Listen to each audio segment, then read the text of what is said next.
매주 돌아오는 다시 브리핑, 다 알려주는 시사 브리핑입니다.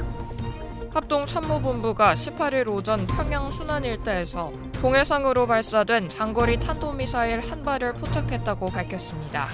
합참은 이번 북한의 ICBM 발사는 한반도는 물론 국제사회의 평화와 안정을 해치는 중대한 도발이며 UN 안전보장이사회 결의에 대한 명백한 위반으로 이에 대해 엄중히 경고한다면서 즉각 중단할 것을 촉구했습니다.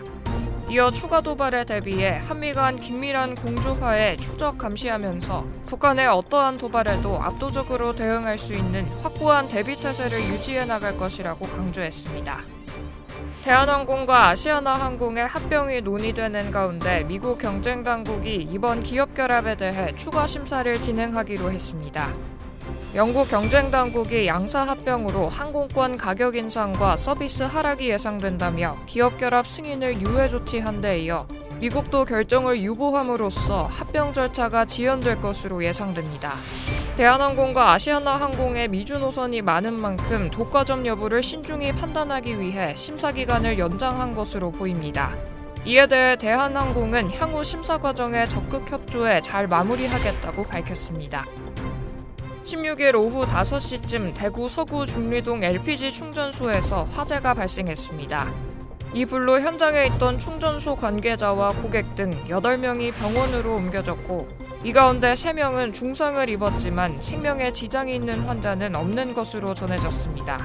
소방당국은 한때 대응 2단계까지 발령하고 인력과 장비를 투입했다가 해제했으며 추가 폭발 가능성은 없는 것으로 보고 있지만 만일의 경우에 대비해 주변 접근을 차단하고 있습니다. 경찰은 충전소 내부에 누출된 가스가 화기와 접촉하면서 폭발이 일어났거나 관련 장치와 장비 이상 등으로 화재가 생겼을 가능성 등을 조사하고 있습니다. 윤 대통령과 시진핑 중국 국가주석이 현지 시간 15일 인도네시아 발리에서 첫 정상회담을 개최했습니다.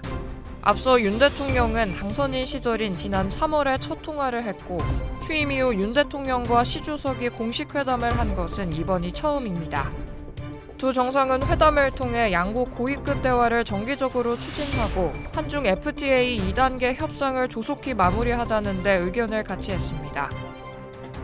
손흥민이 착용할 마스크가 국제축구연맹의 승인을 받았습니다. 손흥민은 이달 초 유럽 축구연맹 챔피언스리그 경기에서 안아골절상을 입은 후 수술대에 오른 뒤 회복 중입니다.